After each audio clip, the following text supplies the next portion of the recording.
안녕하세요. 여러분들은 학벌이 얼마나 중요하다고 생각하시나요? 저 같은 경우에는 크게 학벌이 중요하다고 생각하진 않았거든요.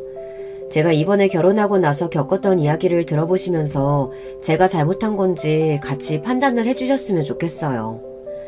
저는 30대 여자로 결혼 생활 4년차에 접어들고 있는데요. 예전부터 저는 학업에 관심이 없고 사업을 구상하는 것에만 집중하다 보니 고등학교 졸업 이후 바로 취직했던 케이스예요. 이 부분에 대해서는 단 한 번도 후회를 해본 적이 없었고요. 하지만 이게 나중에 제 발목을 잡을 줄은 꿈에도 몰랐는데요.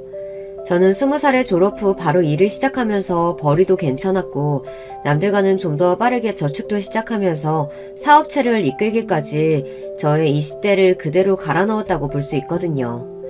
그러다 보니 저도 그 부분에 대해서는 자부심을 가지고 있던 부분이고요. 남들 놀고 대학 캠퍼스를 누릴 때 제 사업을 위해서 현장을 뛰고 그만큼 노력을 해왔던 결과물이 지금의 저를 만든 것 같아 후회는커녕 오히려 자랑스럽게 여기는 부분이었거든요. 남편도 제 이런 부분을 보고 꾸준하고 성실하게 일하는 사람이라 끌렸다고 했고요. 아무도 제 인생에 대해서 불쌍하게 여기거나 안타깝다고 생각하진 않았어요. 물론 어른들은 조금 더 청춘을 누렸으면 좋겠다고 말씀하시긴 했지만 저는 오히려 이게 청춘이라고 생각했거든요. 제가 공부에 흥미가 있었다면 공부를 했을 테지만 그게 아니라서 일찍 부모님께도 허락을 받았는데요. 졸업 후에 제가 일만 하는 모습을 보시니 걱정이 되셨는지 학교에 대한 이야기를 하시더라고요. 정말 대학에는 안 갈 생각이야? 지금이라도 안 늦었는데. 네. 저는 확고한 목표가 있으니까 대학 가지 않아도 돼요. 나중에 학력 필요할 때 가도 되니까 성급하게 공부하길 포기하지 마라. 그래, 요즘에는 학벌이 아무래도 중요하긴 하니까. 괜찮아요. 제 사업할 건데 이 분야에 있어서 전문가면 되는 거죠 뭐. 그리고 자격증도 이미 따서 준비도 되어 있고요. 남들처럼 다 즐기고 가끔 일도 쉬면서 살면 좋을 텐데 어쩜 저렇게 고집을 피우는지. 힘들 땐 언제든지 엄마 아빠한테 이야기해야 한다. 네, 그럴게요. 너무 걱정하지 마세요. 저는 부모님께서도 말릴 정도로 일개미로 살았던 만큼 자연스럽게 주변 친구들과는 다른 길을 걷게 되었는데요. 그래도 이 생활이 마음에 들었기 때문에 가끔 일 때문에 지치는 일이 있어도 다시 일어날 수 있었어요. 그럴 때마다 고등학교 친구들이 함께 있어줬고 20대 후반부터는 남편과 연애하면서 이겨낼 수 있었네요. 그만큼 노력한 끝에 제 사업체를 이끌게 되었고 지금은 한 회사의 CEO로서 잘 살고 있는데요. 저를 안 이꼽게 보는 사람이 생기면서 제 결혼 생활도 순탄하게 흘러가진 않았어요. 이렇게까지 심할 줄은 몰랐는데 갈수록 심해지니까 저도 더 이상 견딜 수 없더라고요. 사람에게 그렇게 무시당한 적도 처음인데 이 사건으로 인해서 제일 무서운 건 사람이고 또 사람만큼 배신을 잘하는 건 없다는 생각마저 들었어요. 신우가 절 마음에 들어하지 않는다는 것은 이미 연애할 때도 예상했던 일이었는데요. 당시 저를 마음에 안 들어하는 티를 팍팍 내고 있었거든요. 초반에는 왜 그런가 하고 이해가 가지 않았어요. 처음 인사를 했을 때는 저한테 명품도 없냐는 듯이 저를 까는데 사실 크게 타격을 입진 않았는데요. 안녕하세요. 현수씨와 교제하고 있는 이민지라고 합니다. 반갑습니다. 얘기 많이 들었어요. 아, 네, 안녕하세요. 근데 그렇게 입고 오신 거예요? 네? 아, 네. 깔끔하게 입으려고 했는데 제 옷차림에 문제가 있나요? 아, 아니요. 뭐 그런 건 아니고 잘 나가시는 분이라고 들었는데 명품도 하나 없어서요. 제가 명품에는 관심이 없어서요. 딱히 없어도 잘 살고 있고 필요성을 못 느끼겠더라고요. 중요한가요? 아니에요. 앉아서 밥이나 먹죠. 그때부터 저를 안 좋아한다는 것은 알고 있었지만 결혼하기 전이었고 나이도 저보다 5살이나 어렸기 때문에 그냥 질투가 나는 건가 싶어서 첫 만남 이후로는 더 만난 적이 없었어요. 당시 연애를 하면서 문제가 되었던 부분도 없었고요.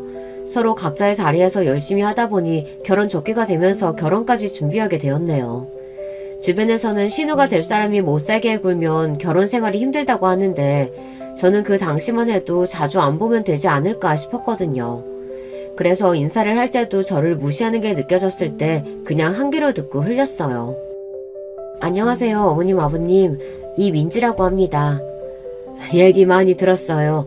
듣던 대로 참하고 예쁘네. 아이, 그러게. 우리 현수가 부족할 텐데 결혼까지 생각해줘서 고마워요. 거봐, 내가 말했지? 우리 민지가 얼마나 똑부러지고 잘하는데. 나 민지랑 결혼할 거야. 반대하는 사람 없지? 난 싫은데? 뭔 결혼이야. 나이도 아직 젊으면서 후회 안 하겠어? 얘, 그게 무슨 말버릇이야. 당장 사과하지 못해? 어머님, 괜찮습니다. 현지씨가 그렇게 생각할 수도 있죠. 뭐래, 내가 결혼하고 싶다는데 왜 너가 난리야. 그리고 너 전부터 민지한테 자꾸 말 이상하게 한다. 내가 뭘, 있는 얘기만 했는데. 현지, 너도 그만하고 우리는 결혼하는 거 반대할 생각 없다. 두 사람이 좋을 대로 해. 그렇게 시댁에 먼저 허락을 받은 뒤에는 저희 집에 가서 인사도 드렸어요. 남편이 평소에도 저희 부모님께 연락을 드렸던 상황이라 쉽게 허락을 구할 수 있었는데요. 저희는 둘 다 모아둔 돈을 가지고 시작했고 양가 부모님 도움은 받지 않았어요. 본격적으로 결혼 준비를 하기 시작한 뒤로는 신우의 태도가 살짝 달라지긴 했는데요. 그건 바로 저에게 명품백을 가지고 싶다는 듯이 이야기를 하며 바라는 게 있을 때만 그러더라고요. 사실 시댁에 어느 정도 해야 될지 고민을 하고 있었는데 충분히 예단을 준비해서 보내주었어요. 적은 돈이 아니었고 충분히 가족 모두 꾸민비로 사용할 수 있는 돈이었는데요. 그 뒤로 신우에게 연락을 받았는데 어이가 없더라고요. 언니, 이번에 보내준 거 받았는데 솔직히 이 정도면 괜찮은 백 하나 사기도 힘들어요. 평소에 명품 안 사봐서 모르겠지만 이 정도일 줄은 몰랐네요. 아, 그래요? 근데 그 돈은 어머님께 드린 건데 아가씨가 어떻게 그렇게 정확히 아세요? 저는 필요할 때 쓰시라고 드린 거고 결혼할 때 서로 대화해서 정했던 부분이에요. 아니, 저는 꽁돈 들어오니까 이번에 평소 사고 싶었던 거 사려고 했다고요. 아직 결혼을 안 해봐서 모르나 본데 그건 아가씨가 정하는 게 아니고요. 저는 넉넉하게 드렸어요. 어머니도 말씀을 안 하신 걸 신우가 전화해서 이야기하니 기분이 썩 좋진 않더라고요. 이 부분은 남편에게 말을 해야 할 것 같아서 전화를 했는데 미안하다고 하며 동생 교육을 똑바로 시키겠다고 하네요. 이때까지만 해도 참을만 했는데 갈수록 심해지는 것 같아 도저히 참을 수 없었는데요. 결혼하기 전부터 식을 하고 난 이후에도 트집을 잡으면서 절 괴롭히더라고요. 초반에는 나이 차이도 나고 신우가 어리다 보니 셈이 나서 그런 거라고 생각했어요. 하지만 갈수록 도를 지나치게 저를 간섭하고 또 시댁에 가는 일이 있으면 그렇게 저를 깎아내리더라고요. 저만 참으면 될 거라고 생각했지만 저를 무시하는 것은 물론 어머님 앞에서는 그러지 않고 꼭 둘이 있을 때만 저를 깎아내리면서 배운 게 없어서 그렇다는 둥 더 심하게 말하더라고요. 물론 저도 가만히 있었던 것은 아니에요. 저한테 어떻게 그렇게 말할 수 있냐고 이야기하면 본인이 틀린 말을 했냐면서 물어보더라고요. 갈수록 점점 상황이 불편해질 수밖에 없었어요. 남편도 중간에 차단을 잘 해주겠다고 하긴 했지만 둘만 있는 시간 동안에는 남편이 볼 수도 없었기 때문에 이걸 말할 기회도 없더라고요. 괴롭힘은 갈수록 심해졌고 최대한 무시하려고 해도 그게 잘 되지 않아 힘들었어요. 처음에는 제가 뭘 그렇게 잘못했나 싶었는데 주변에 결혼한 친구들에게 물어보니까 원래 시내이들은 다 그렇다면서 제가 이해하는 부분이라고 이야기했어요. 하지만 아무리 생각해도 인격 모두까지 하는 건 아니라는 생각이 들어 한번 뒤집었던 적이 있었는데요. 그건 바로 제 부모님에 대해 이야기를 했을 때였어요. 언니는 그동안 일만 해오면서 학업에 대한 욕심은 없었어요? 저는 목표가 뚜렷이 있었기 때문에 따로 신경 쓰지는 않았어요. 그렇다고 공부를 아예 안 한 건 아니라서 관련된 자격증도 따고 하다 보니까 굳이 대학에 대한 필요성을 못 느꼈을 뿐이죠. 저는 학업도 중요하다고 생각해서 언니처럼은 안 살려고 대학 가려고요. 지금 행복하다고 하시는데 저는 그렇게 안 보이거든요. 어떤 근거로 저한테 그렇게 말씀하시는진 모르겠지만 저는 충분히 행복해요. 부모님도 그렇게 생각하고 계실까요? 예전부터 느끼는 건데 저를 왜 그렇게 싫어하시는 거예요? 부모님 얘기까지 할 필요는 없잖아요. 뭐라 하는 게 아니고 제가 만약에 부모 입장이었으면 아쉬웠을 수도 있겠다 해서 말하는 거죠. 괜히 찔려서 그러시는 거죠? 예전부터 절 그렇게 까내리시는데 듣는 사람 생각 안 해요? 저는 언니 걱정돼서 한 말이었어요. 기분 나빴어요? 왜 나쁘지? 미안해요. 그런 이야기까지 들으니까 저도 모르게 스트레스를 받았던 것 같아요. 남편에게 이야기하니 당장 뒤집어 엎겠다면서 저한테 말리지 말라고 하더라고요. 그때 당시에는 저도 이야기를 해둔 상태였기 때문에 일단은 그냥 두라고 이야기했고, 그 뒤로는 신우를 만나는 시간을 점차 줄여가기 시작했어요. 아무래도 가까이 생활하다 보니까 저희가 만나는 시간이 길었는데요. 점점 제 일도 바빠지고 신우도 대학교를 준비하면서 자연스럽게 멀어지더라고요. 신우가 그동안 한 말을 잊고 살다 보니 저도 너무 예민하게 반응했던 것 같아 신경을 쓰지 않고 있었는데요. 언제나 신우가 좋은 대학에 붙고 나서 더 심해졌어요. 열심히 하더니 누가 들어도 인정할 만한 학교에 들어가게 된 것이었는데요. 사실 정말 들어갈 줄은 몰랐는데 저도 학교 이름을 듣고 깜짝 놀랐어요. 미운 마음은 있었지만 그래도 시댁 식구들을 싫어하고자 하는 마음은 없었기 때문에 진심으로 축하하면서 대학교에 다니면서 가지고 다닐 만한 작은 가방을 준비했는데요. 제 나름대로 명품 가방을 사서 선물해 준다고 주었는데 저한테 코웃음을 치는 거 있죠. 그렇게 열심히 공부하더니 결국은 붙었네. 축하한다 우리 딸. 축하해요 아가씨. 이번에 제가 큰 건 준비 못했지만 대학교 다닐 때 가지고 다니면 좋을 것 같아서 가방 하나 사왔어요. 돈이 어디 있으셔서 이런 걸 사오셨어요? 언니가 드디어 명품 보는 눈이 생겼네요. 근데 크기가 너무 아쉽네. 큰 게 원래 좋은 건데. 뭐 어쨌든 애썼어요. 너는 전부터 언니한테 그게 무슨 말버릇이니? 성인이 됐으면 철을 들어야지. 이번 대학도 사순해서 겨우 들어가 놓고서 얼른 사과하지 못해? 아 엄마 그 얘기가 여기서 왜 나와?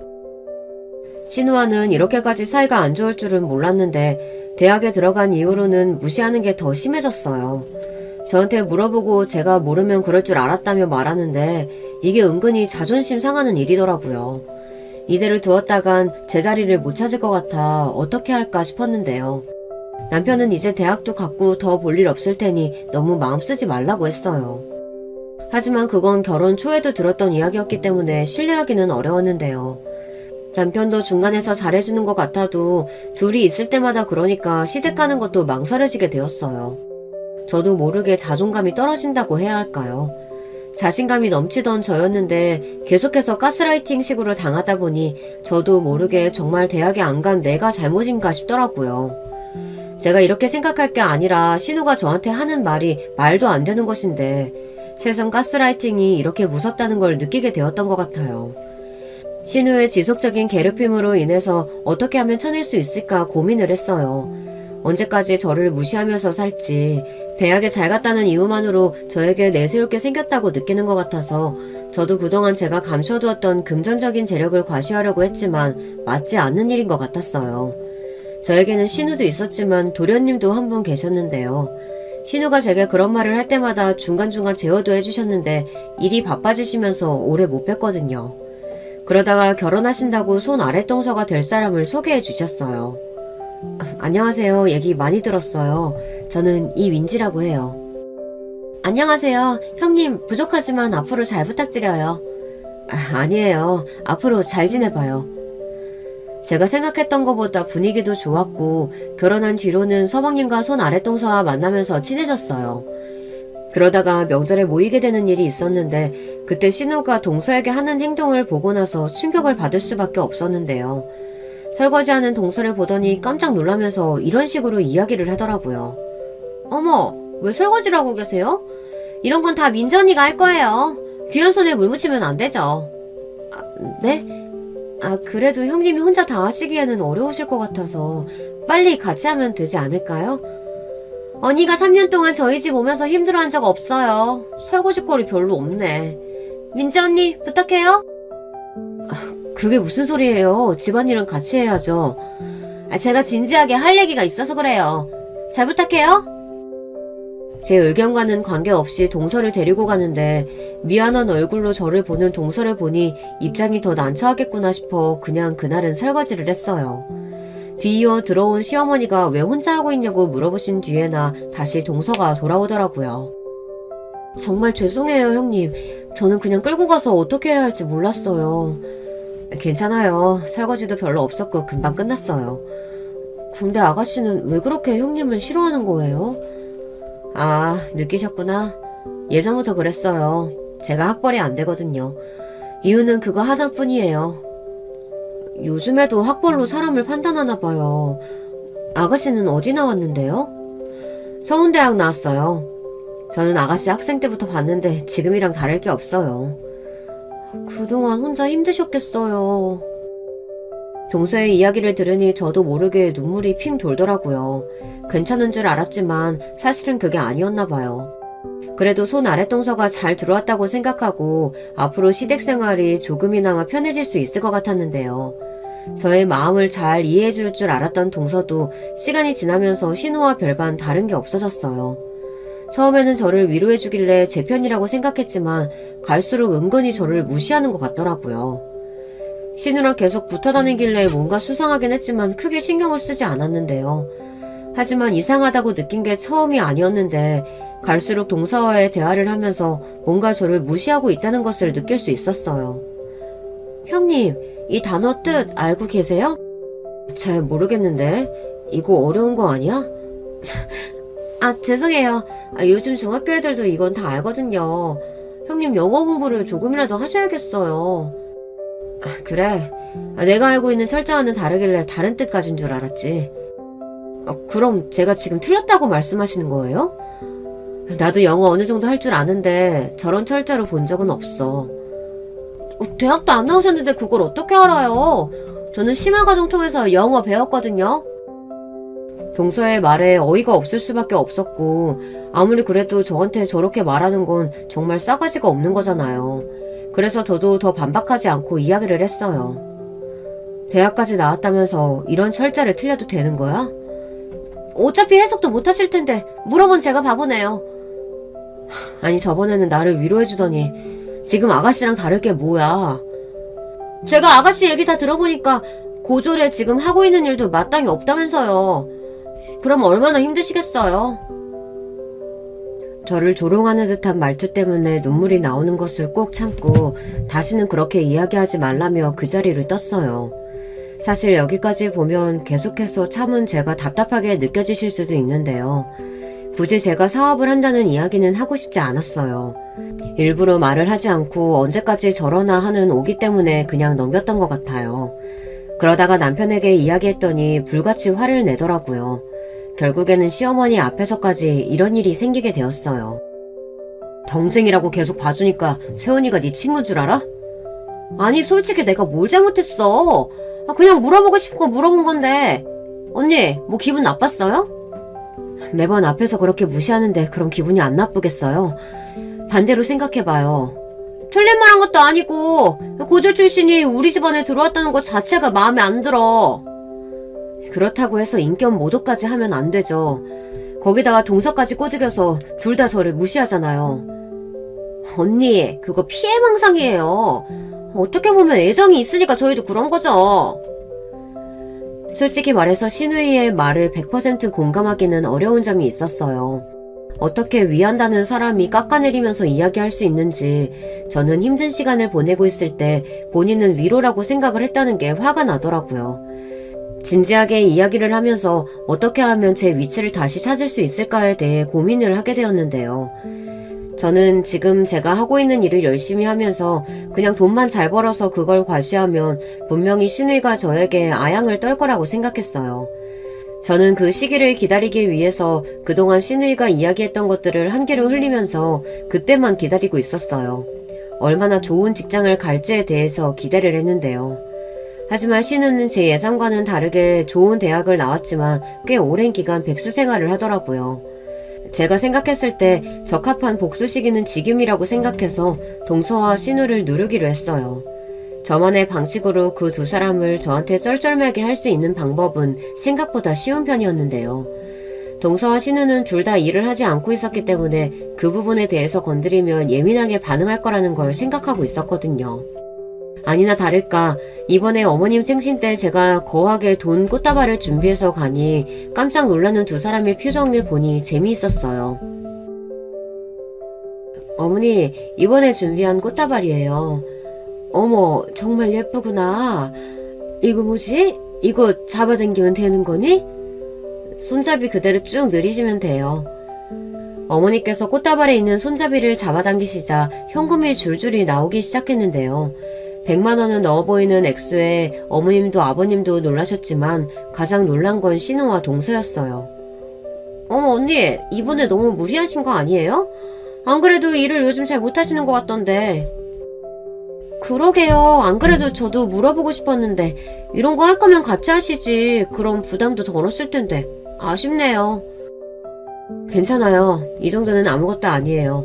어머니가 좋아해 주시니까 오히려 좀 더 빨리 해드릴 걸 후회가 되네요. 너는 아직도 취업 준비 중이냐? 나이를 먹었으면 밥값을 해야지. 명문대 나오면 뭐하냐? 취업을 못하는데. 조금만 기다려봐. 명문대 졸업한 사람 연봉은 장난 아니거든? 내가 보니까 주변 친구들은 다 8,000원 기본으로 받아. 그래, 너는 말로만 하지 말고 밥값 좀 해라. 네 시연이 봐, 얼마나 성실하게 사니?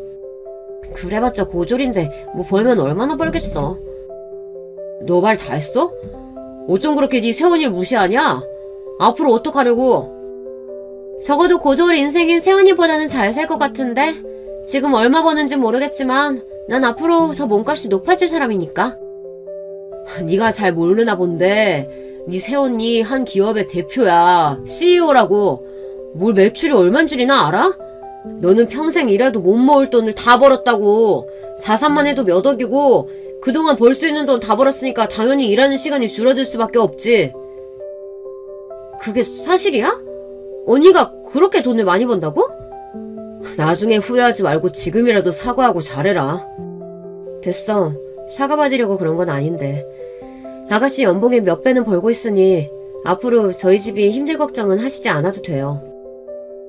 걱정 안 하거든요? 그리고 언니가 그동안 힘들다고 말했던 것도 있으니까 돈 못 버는 줄 알았죠. 당연히 대금도 내고 돈이 들어올 때까진 돈이 없으니까 그런 거죠. 지금은 순익만 해도 직장인 연봉 수준은 되니까 괜찮아요. 그러니까 너무 걱정 말아요. 동서도 더 이상 이야기를 하지 못하고 제가 쳐다보니 급하게 눈을 피하더라고요. 사실 그동안 제가 어떤 일을 하는지 돈을 얼마나 버는지 알려주지 않으니 당연히 몰랐겠죠. 어색하게 식사 자리가 끝나고 시어머니께서는 신우가 저렇게 잘한 건 본인 잘못이라며 너무 미워하지 말라고 하셨어요. 저야 뭐 미워할 생각이 없었기 때문에 당연히 이해한다고 말씀을 드렸는데요. 곧이어 식당에서 나온 신우가 저에게 따지면서 물었어요. 그게 사실이면 언니는 왜 그동안 명품도 하나 안 사고 그렇게 살았어요? 보여주는 것이 중요한가요? 저는 그런 거 없어도 잘 살아요. 아무리 그래도 그렇지. 알았으면 그렇게 언니 무시 안 했을 거 아니에요. 결국에는 또 제 잘못이라고 말하는 것 같네요. 그런 게 아니라 언니가 너무 소소하게 사니까 저도 오해를 했던 거죠. 해인기업 대표인데 너도 들어본 적 있지? 나도 진짜 말하고 싶었는데 네 새언니가 말하지 말라고 해서 지금까지 참았던 거야. 그럼 미리 말씀을 하시지. 형님 정말 대단하신 분이셨네요. 저희 기업 자체가 선한 영향력을 준다는 이미지로 알려져 있기 때문에 모르시는 분이 거의 없었어요. 다행히 기업이 잘 운영되다 보니 중요한 일이 아니면 딱히 제가 신경을 쓰지 않고 있었거든요. 일을 하지 않아도 쌓이는 돈이 있으니 걱정할 일도 없었고요. 동서와 신우가 쩔쩔매는 모습을 보니 웃기기도 하고 그동안 학벌로 저를 무시하는 것을 버티다가 이렇게 터뜨리니 재미있기도 했어요. 뭔가 잘못되었다고 느꼈는지 저에게 미안하다고 이야기하는데 굳이 제가 봐줄 이유는 없었어요. 설마 이걸 알게 된 이후 저한테 잘해줄까 싶었는데 제 예상이 딱 맞았더라고요. 언니, 요즘 잘 지내시죠? 다른 건 아니고 요즘 힘드신 건 없나 해서요. 제가 그동안 언니한테 섭섭하게 했던 거 아는데 진짜 죄송해요. 제가 사과할게요. 아가씨, 사과는 받아줄게요. 하지만 지금처럼 더 친해지지도 않고 그냥 기본만 지키면서 살아요. 언니 그러지 마요. 저는 언니랑 더 친해지고 싶어서 그런 거였어요. 말이 되나요? 그렇다고 사람을 인격모독하고 깎아내리는 건 아니죠. 앞으로 시댁일 위에는 따로 연락 안 했으면 좋겠어요. 칼같이 이야기하니 전화기 너머로 한숨을 쉬는 소리가 들렸어요. 이제 와서 후회를 해봤자 이미 제 마음이 다쳤기 때문에 어떠한 아부든 받아줄 필요가 없었거든요. 그 뒤로는 동서에게 연락이 와서 신우와 똑같이 그동안의 행실에 대해 사과를 하더라고요. 사실 이렇게 사과를 들으니까 더 어이가 없었어요. 학벌뿐만이 아니라 고졸은 돈을 못 번다는 생각으로 그동안 저를 무시한 거잖아요. 그렇게 보니까 저도 사과를 해도 냉정하게 받아들일 수밖에 없었는데요. 사실 더 가까이 지낼 생각도 없었고 무시하는 것만 없으면 따로 문제가 될 게 없었거든요. 하지만 제 생각과는 다르게 끈질기게 저에게 연락을 해오는 동서와 신우 때문에 운동하는 스트레스를 받았어요. 돈 때문에 힘들다는 이야기를 꺼내며 본인이 돈을 벌지 않으니 딸 학원을 늘려주고 싶은데 그것도 잘 되지 않는다면서 저한테 이런 이야기를 하는 걸 들으니까 어이도 없었어요. 사실 이런 문제는 저에게 한 번도 말을 하지 않았던 문제예요. 물어보면 본인들은 얼마나 잘 살고 있는지 과시하면서 저를 무시하기 바빴거든요. 특히 신우는 직장을 다니지 않는데도 불구하고 이번 주 오히려 생활비가 넉넉하다며 이야기를 했던 기억이 나네요. 이제 와서 이야기를 해도 다시 받아줄 생각이 없었기 때문에 남편에게도 분명하게 말해두었어요. 내가 얼마 버는지 알고 난 뒤에도 계속 연락 오는데 난 도와줄 생각 없으니까 자기 선에서 알아서 끝내. 당연하지. 내가 중간에서 잘할게. 신경 쓰지 말고 여보는 할 일 하면서 지금처럼 살면 되는 거야. 그동안 내가 많이 참았던 거 알지? 당연히 알고 있지. 내가 그렇게 말을 해도 듣지 않더니 결국 이렇게 됐네. 여보는 동생이라서 더 마음이 안 좋겠네. 미안해. 괜찮아. 걔가 잘못한 거고 앞으로 여보가 어떤 선택을 하든지 나는 존중해 줄게.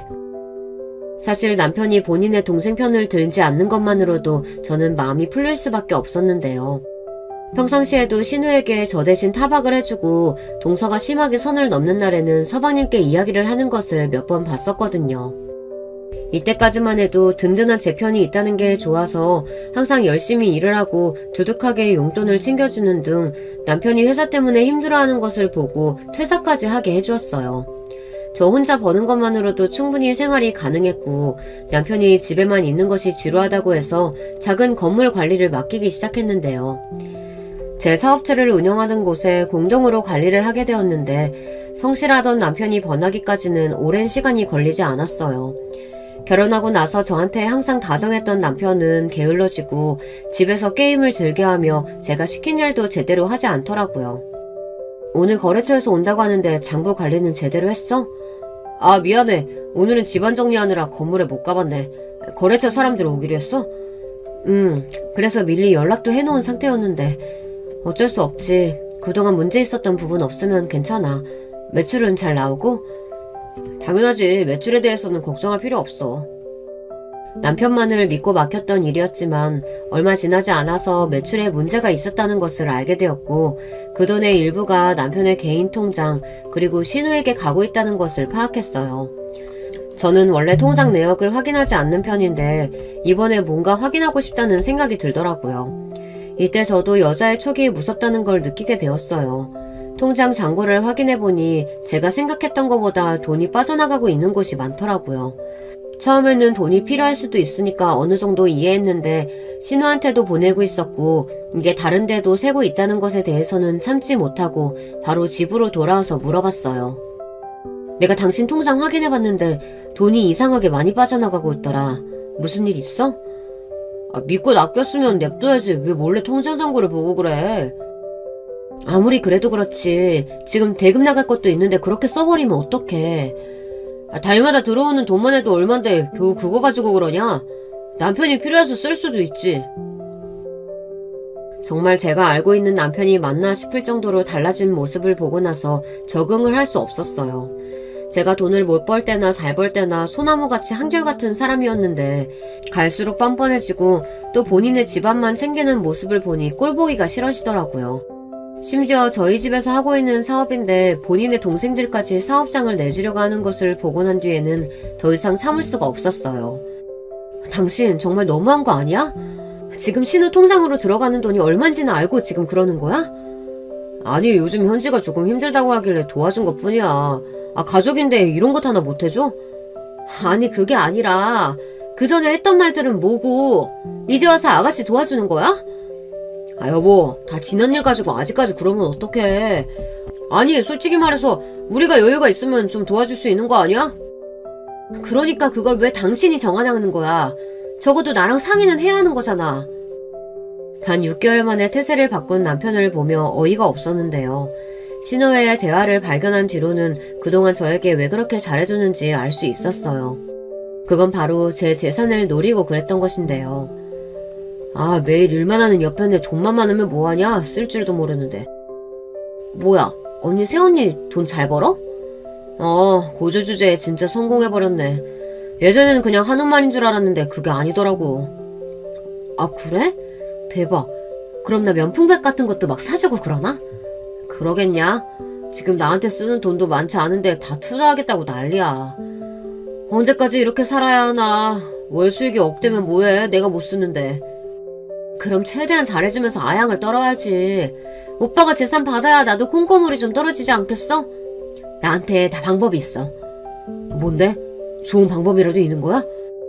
그냥 오빠 좋은 남편 만들어주는 방법이지. 그냥 오빠는 계속 언니 편만 들어. 내가 무슨 말을 하던지. 대화 내용을 보니 일부러 신우는 저를 긁으면서 미움을 샀던 것이었고 동서도 마찬가지였어요.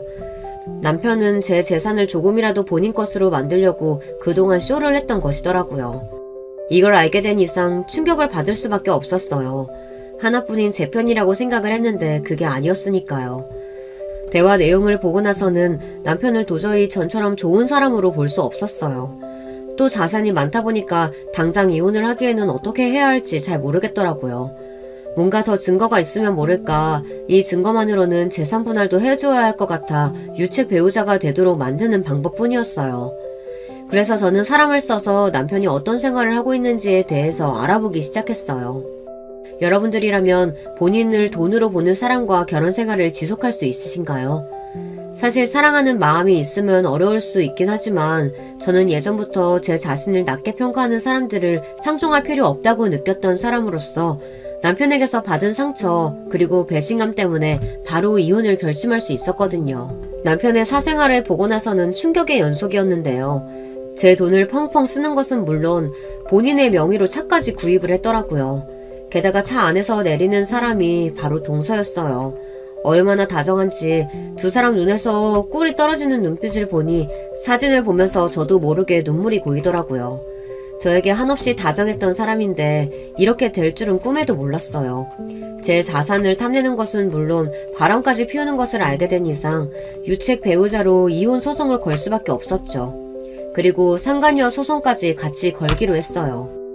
증거를 충분하게 모은 뒤에 해야 하는 만큼 싫어도 좋은 척하면서 포커페이스를 유지하고 있었는데요. 이걸 어떻게 터뜨리면 좋을까 하고 생각을 하다 딱 좋은 날이 있더라고요. 그건 바로 저희의 결혼 기념일이었어요. 5주년이 된 기념으로 다 같이 만나기로 했거든요. 신우 그리고 동서와 제 남편을 위한 파티를 계획하기로 했어요. 그 자리에서 불륜 그리고 대화 내용을 모두에게 공개하는 것이었는데요. 미리 영상을 만들어두고 그동안 모았던 자료들을 토대로 이혼 서류까지 준비할 수 있었어요. 준비하는 과정에 있어서 힘든 점도 있었지만 한편으로는 마음이 씁쓸하더라고요. 그래도 몇 년을 함께했던 사람인데 그동안의 일들이 주마등처럼 스쳐 지나갔어요. 사람이 이렇게까지 변할 수 있구나라는 것을 느꼈고 자상하고 저를 지지해주던 사람에게 배신을 당하니 사람에 대한 의심이 더 깊어지더라고요. 준비를 철저하게 마치고 양가 부모님과 형제들을 모아서 제가 계획했던 파티가 시작이 되었어요. 아무것도 모르고 저를 보며 사랑한다고 웃고 있는 모습을 보니 역겹기도 했네요. 모두들 이 자리에 와주셔서 감사해요. 오늘 저희 8주년을 축하해주러 오신 분들을 위해서 좋은 소식을 영상으로 알려드리려고 해요. 이건 남편 몰래 준비한 건데요. 같이 영상 시청해주세요. 언제 이런 걸 준비했어? 난 아무것도 준비 못했는데. 고마워. 괜찮아. 오늘의 주인공은 당신이니까. 고맙다는 이야기를 들으니 영상을 보고 나서도 고맙다고 말을 할 수 있을까 싶더라고요. 곧이어 영상이 틀어졌고 영상 속에서는 신우와 남편의 카톡 대화 내용 그리고 동서와 같이 애정행각을 나누는 장면들이 나오기 시작했어요. 결혼 기념일을 축하하기 위해 모였던 자리는 금세 아수라장이 될 수밖에 없었는데요. 저게 도대체 뭐야? 김서방, 말 좀 해보게. 지금 내 딸을 두고 바람을 핀 거야? 장모님, 아닙니다. 영상 끄세요. 이게 무슨 일이니? 아이고. 당신 정말이야? 어떻게 우리 형이랑 불륜을 저지를 수가 있어? 동서는 아무 말도 하지 못했고 그저 얼굴이 빨개진 채 고개를 바닥에 떨구고 있을 뿐이었어요. 신우는 저를 보며 악질이라고 욕을 해댔고 저희 부모님께서는 화를 참지 못하시고 당장 이혼하라며 소리를 지르셨죠. 걱정 마세요. 이혼 준비는 마쳤고 모든 책임은 남편에게 있으니 그에 맞는 보상을 저에게 해야 할 거예요. 당신 일부러 이런 일 꾸민 거야? 그동안 어떻게 내 행실을 안 거야? 다 아는 방법이 있지. 당신이 일하는 곳은 내 사업장이고 그리고 그 근방에 거래처들이 있는데 간도 크게 여자랑 돌아다니는 모습이 내 귀에 안 들리겠어? 물론 개인적으로 알아본 것도 있지만 너무 당당해서 따로 안 맡겨도 자료를 충분히 얻을 수 있었어. 동서는 나한테 할 말 없나? 죄송해요. 잘못했습니다. 자기야, 내가 진짜 미쳤었나 봐. 한 번만 용서해줘. 제발. 저 사람이랑 진짜 딱 두세 번 데이트한 게 끝이야. 데이트 한두 번은 바람 아니야? 그렇게 당당하게 말할 건 아닌 것 같은데. 내가 다 잘못했어. 잘 나가는 당신을 보며 내가 얼마나 초라해졌는지 모르지. 그걸 채워준 사람이었을 뿐이야. 나한텐 당신이 우선이라고. 뭐요? 언제는 제가 세상에서 제일이라고 하며 꼬실 땐 언제고. 이렇게 된 마당에 뭘 숨기겠어요. 형님, 맞아요. 저희 1년 정도 만났어요. 동서의 충격적인 발표에 모두가 경악을 했고 저 역시 충격을 받을 수밖에 없었어요. 단 몇 개월일 줄 알았던 불장난이 1년 정도 되어간다는 것을 듣고 남편에게 그대로 뺨을 올릴 수밖에 없었죠. 넌 진짜 재활용도 안 되는 쓰레기구나.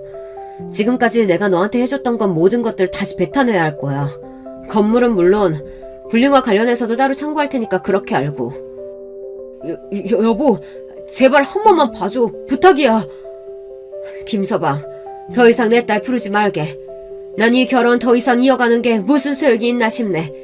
두 사람 그냥 이혼해. 사부인, 조금만 더 생각을 해주세요. 아들 잘못 키운 제 탓입니다. 제발 한 번만 용서해주세요. 잘못했어요. 생각이 짧았습니다. 저를 무시하던 신우까지 사과를 하기 시작했고 이혼에 대한 결정을 물을 생각이 없었던 만큼 바로 돌아서 부모님과 나왔어요. 부모님께서는 늦게 알아서 미안하다고 하셨는데 그건 부모님의 잘못이 아니잖아요. 이제 앞으로 어떻게 하는지가 더 중요하기 때문에 괜찮다고 말씀드렸어요. 저는 좋은 마음으로 남편을 도와주고 잘했던 것인데 그게 뒤통수로 날아올 줄은 몰랐는데요. 이렇게 된 이상 그냥 넘어가서는 안 될 것 같아 제가 할 수 있는 건 다 했어요. 변호사 선임부터 시작해서 제 재산을 지키기 위해 노력했지만 어쩔 수 없이 넘어가는 것은 있더라고요. 마음이 불편하긴 했지만 동서에게는 오히려 위자료를 받으면서 끝이 났습니다. 두 사람의 관계는 어떻게 될지 모르겠지만 여기서 제일 큰 피해자는 아마 서방님과 시부모님이 아닐까 싶어요. 제가 듣기로는 시아버지는 그때 남편이 성인이 되고 난 뒤 들지 않았던 몽둥이까지 드셨다고 하니 말 다 했죠. 세아가 미안하다. 그동안 우리가 잘 알지 못했어. 괜찮아요, 아버님. 제가 마음이 넓지 못해서 죄송해요. 맞아 죽어도 싼 놈이다. 걱정 말고 앞으로 네 인생 살아. 알겠지? 저에게 전화해서 미안하다고도 하시고 다시 만나라고 하는 것은 염치가 없는 것 같다고 말씀을 또 하셨어요. 저도 모르게 눈물이 났고 잘 살아보려고 했던 제 인생이 무너지는 느낌을 처음 받았네요.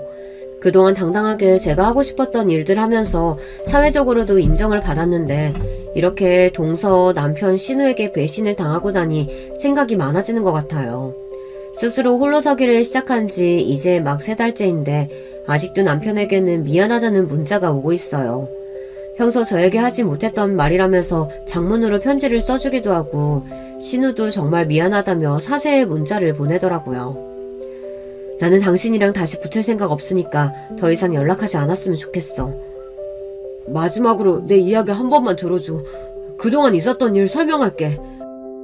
이미 다 끝난 마당에 더 이상 설명하지 않아도 괜찮아.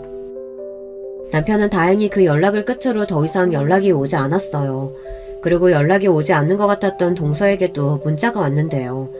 본인은 처음에 호기심으로 시작한 관계가 이렇게 깊어질 줄 몰랐다는 내용이었는데 그동안 저를 무시해서 미안하고 또 이런 상황을 만든 게 본인 탓 같아서 죄스럽다는 이야기였어요.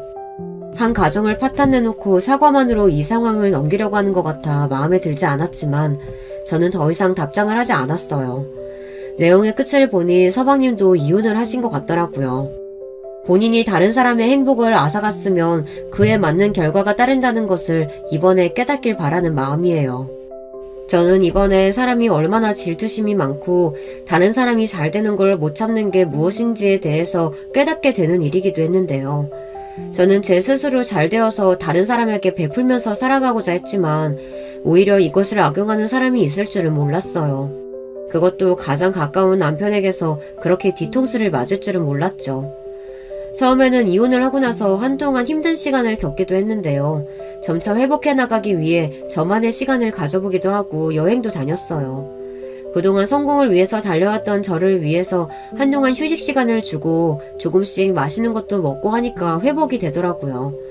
간혹 저희 부모님께서 괜찮냐고 물어보시긴 하지만 저에게 조심스러운지 다른 방식으로 접근을 하시기도 했어요.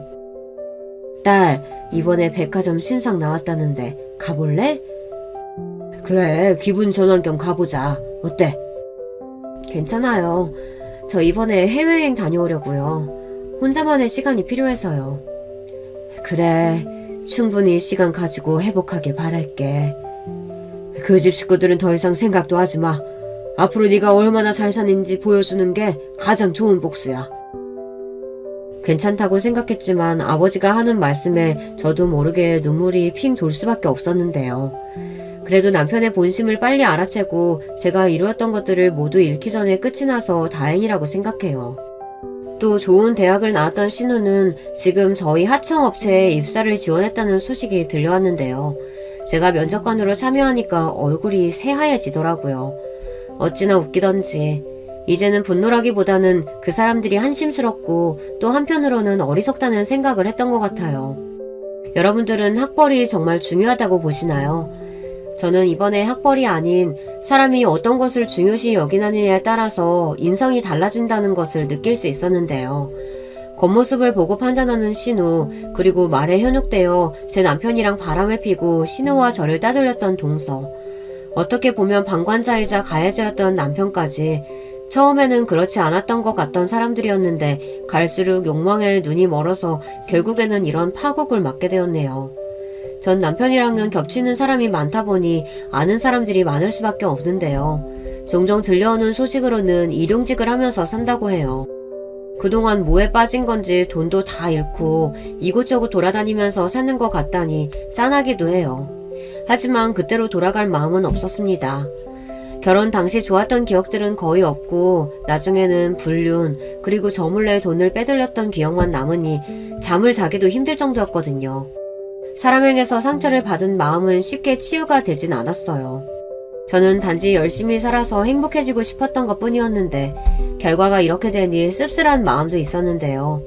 하지만 회복하는 시간이 지나고 저를 진정으로 좋아해주는 사람을 다시 만날 수 있었어요. 아직 재혼에 대한 생각까지는 아니지만 오로지 저를 좋아하는 사람을 만난 덕분에 이전보다 행복한 연애 생활을 하고 있는 중이에요.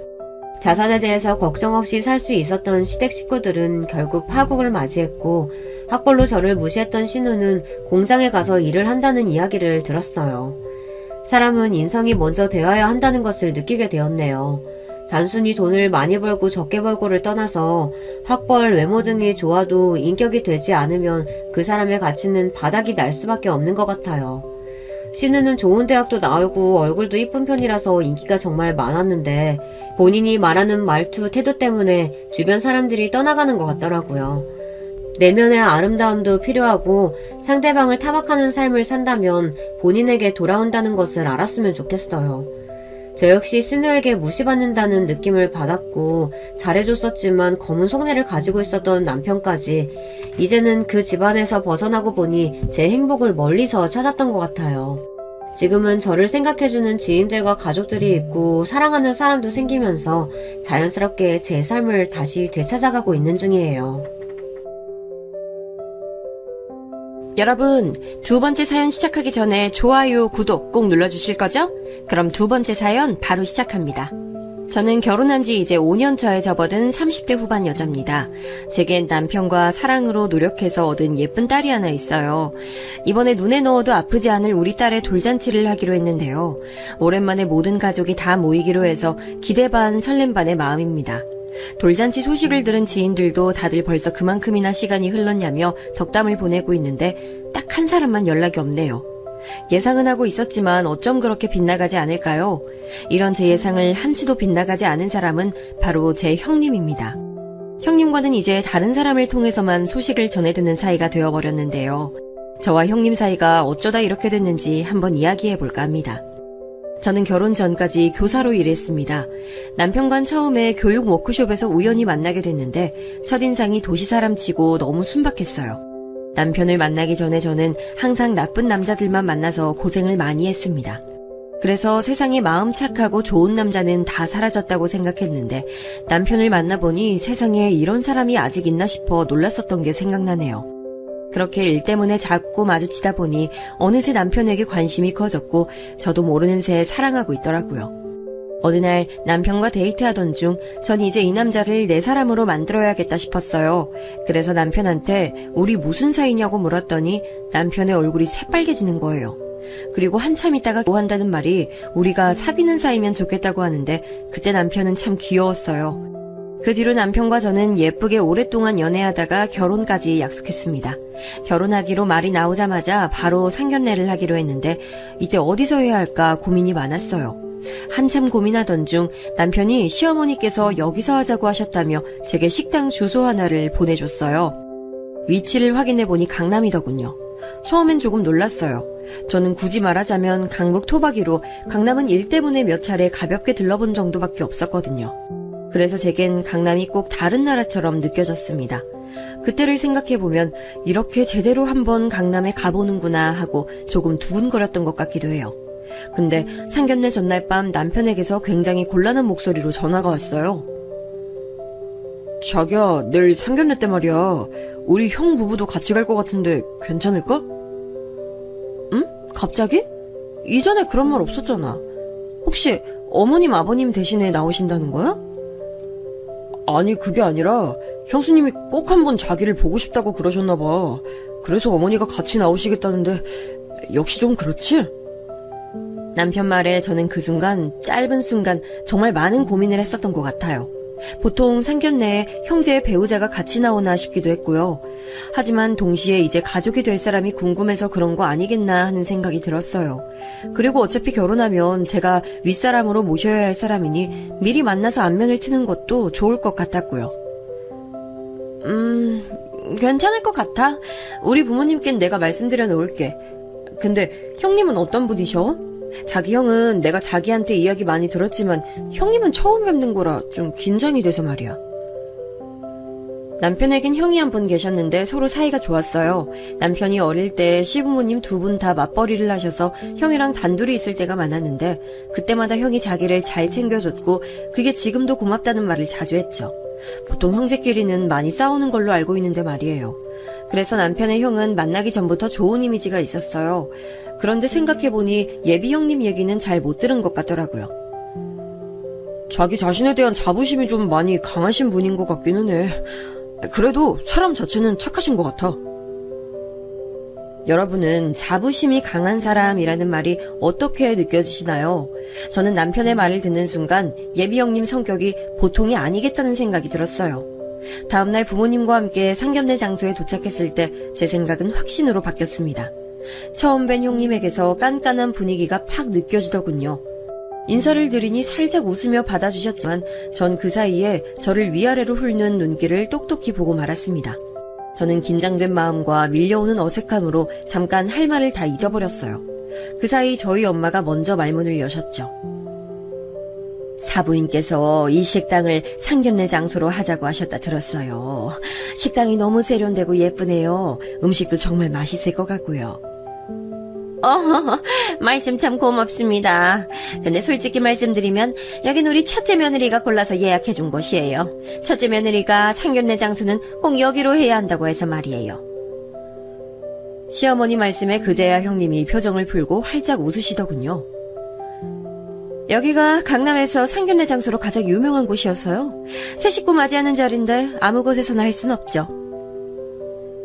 그때야 저는 시어머니가 아닌 형님께서 상견례 장소를 고르신 걸 알게 됐습니다. 남편을 슬쩍 보니 남편도 그때 안 눈치였고요. 저는 그 자리에서 약간의 눈치로 시부모님과 형님이 굉장히 돈독한 사이라는 걸 알게 됐습니다. 시부모님이 형님께 가지는 신뢰나 마음이 꽤 두터워 보이기도 했고요. 그래서 저도 모르게 형님에게 잘 보여야 한다는 생각이 들어 더 긴장했어요. 하지만 첫인상과 다르게 형님은 매우 부드럽고 상냥하셨습니다. 우리 집 사람 되는 걸 환영해요. 내가 동서를 얼마나 만나보고 싶었는지 몰라요. 우리 한번 잘 지내봐요. 그 말 덕분에 긴장했던 마음이 풀리면서 기분도 편안해지고 좋았습니다. 깐깐해 보였지만 의외로 좋은 사람일지도 모른다고 생각했어요. 그런데 신혼집에 대해 말할 때부터 형님 표정이 약간 이상했습니다. 무언가 불만스러운 상태랄까요? 게다가 혼수랑 예단 이야기 때는 몇 번이나 무슨 말을 하시려다가 그만두셔서 참 많이 신경 쓰였어요. 하지만 별다른 말 없이 상견례는 끝났고 이후 남편과 저는 열심히 결혼 준비를 하기 시작했습니다. 그런데 며칠 뒤 모르는 번호로 전화가 온 거예요. 받아보니 형님이었습니다. 유미씨, 혹시 오늘 시간 돼요? 그럼 나랑 좀 만나요. 형님께서 저에게 단둘이 만나자고 연락이 온 거예요. 솔직히 단둘이 만나는 게 어색했지만 먼저 저를 챙겨주시려고 부르시는 건가 싶어서 알겠다고 했습니다. 전화를 끊자마자 형님에게서 어떤 주소가 하나 오더군요. 인터넷에 검색해보니 강남의 한 카페 주소였어요. 부랴부랴 나갈 준비를 마치고 약속 장소인 카페에 가보니 상견례 때와 별다른 바 없이 깐깐한 느낌의 형님이 먼저 도착해서 의자에 앉아 계시더군요. 제가 형님께 인사하며 맞은편에 앉으니 형님께서 바로 본론을 꺼내셨어요. 어차피 도련님이랑 결혼하기로 했으니 내가 형님이지? 그럼 편하게 말 놓고 그냥 동서라고 부를게. 오늘 부른 건 다른 게 아니라 혼수랑 예단 때문인데 동서 예단은 어디서 할 생각이야? 설마 정말로 상견례 때 말한 곳에서 해올 건 아니지? 그리고 혼수도 내가 상견례 때 동서 얘기 듣고 얼마나 놀랐는지 몰라. 너무 가성비만 따지는 게 아닌가 싶어 말이야. 그래서 내가 오늘 조언 좀 해주려고 여기로 불렀어. 나랑 오늘 강남에서 혼수 맞추기에 딱 좋은 곳이랑 예단 볼 곳 쭉 돌자. 알겠지?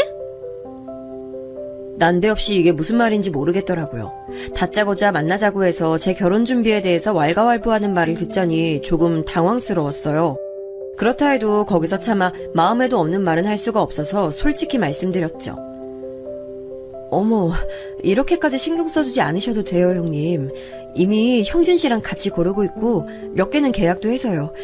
그냥 형님께서 저 생각해주시는 마음만 받을게요. 근데 형님은 강남 쪽을 참 잘 아시나 봐요. 당연하지. 나 고향이 강남이잖아. 몰랐구나. 도련님이 얘기 안 했나 보네. 그 이야기를 들으니 어쩐지 싶더라고요. 남편이 말했던 형님의 자부심이라는 게 이건가 싶기도 했어요. 상견례 장소도 그렇고 저한테 오라고 한 카페도 그렇고 둘 다 강남이었잖아요. 아무래도 형님이 강남과 뭔가 있는 게 확실하다 싶었죠. 그런데 동서는 고향이 어디야? 저번 상견례 때 내가 물어보려다가 잊어버렸지 뭐야? 전 서울이에요. 태어나서 쭉 서울에 살았어요. 아, 서울. 그러니까 강북이라는 거지? 난 또 내가 도련님한테 동서에 관해서 물어도 통 말을 안 해주길래 어디 말 못할 촌구석인 줄 알았는데 그건 또 아니었구나? 저는 형님 말씀에 살짝 당황했습니다. 제 출신이 진짜로 말 못할 촌구석이었다면 어떻게 하려고 그렇게 말씀하시는지 모르겠더라고요.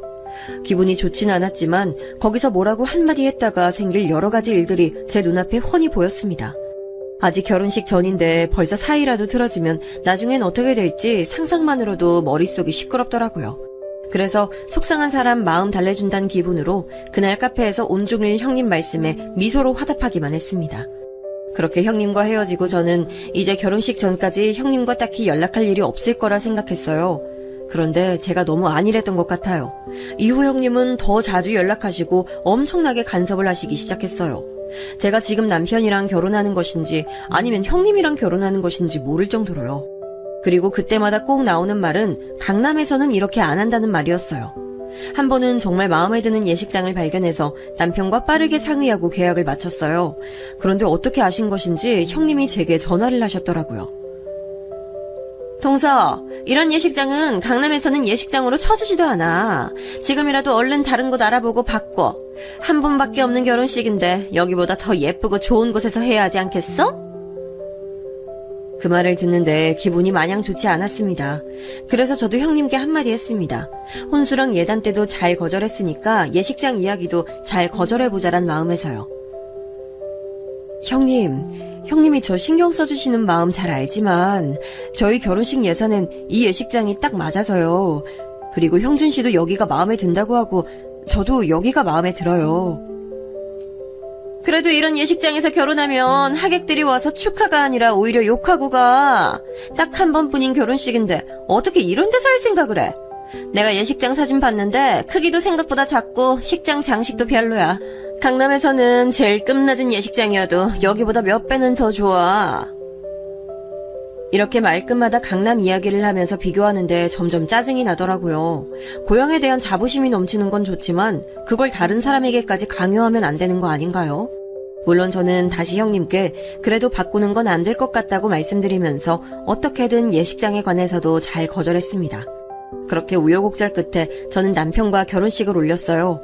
형님은 결혼식 당일에도 이런 데서 하는 게 본인 마음이 아프다는 둥 자꾸 투덜거리셨죠.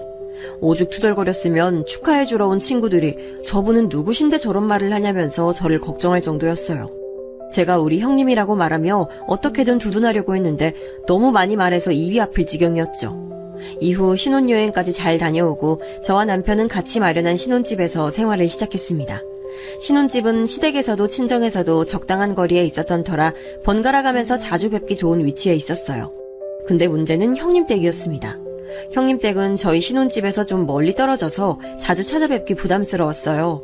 그런데 자꾸만 형님이 저보고 자기네 집에 놀러오라고 그렇게 연락을 하시는 겁니다. 물론 형님이 아무 이유 없이 놀러오라는 건 아니었습니다. 제가 갈 때마다 형님은 같이 먹으려고 준비했다며 맛있는 음식을 내주시거나 인기 있는 카페에 절 데려가서 같이 바람을 쐬거나 했었죠. 근데 점점 이 모든 게 제 기분을 자꾸 안 좋게 만드는 겁니다. 시간이 지날수록 형님이 은근히 저와 제 부모님을 무시하는 말을 하시기 시작하셨거든요. 동서는 이런 거 안 먹어봤지? 이게 강남에서 진짜 유명한 음식점에서 파는 거야. 너무 맛있지 않아? 동서도 이제 이렇게 고급진 거 먹고 살아야지. 언제까지 맨날 강북 음식점만 돌아다닐 거야. 내가 주소 찍어줄 테니까 다음에 동서 부모님 모시고 꼭 한번 가봐. 근데 갑자기 고급스러운 음식 들어가면 속이 놀란다던데. 소화제라도 챙겨가셔야 하는 거 아닌지 몰라. 같이 무슨 음식을 먹을 때마다 저런 말을 하시니 속이 부대껴서 먹기가 싫어지더군요. 때로는 저를 본인 집으로 불러놓고 철진한 옷들을 죄다 꺼내서 보여주셨는데요. 제 앞에서 패션쇼라도 하듯이 옷을 몇 번이나 갈아입고 어떠냐고 묻고는 결국 마지막에 하는 말이 다 강남 백화점에서 산 옷들이라며 자랑에 자랑을 늘어놓으시는 거예요. 이거 내가 다 강남 백화점에서 산 옷들인데 동서 줄 테니까 입고 다녀. 동서 입는 옷들 볼 때마다 내가 꼭 옷 좀 사줘야지 싶었어.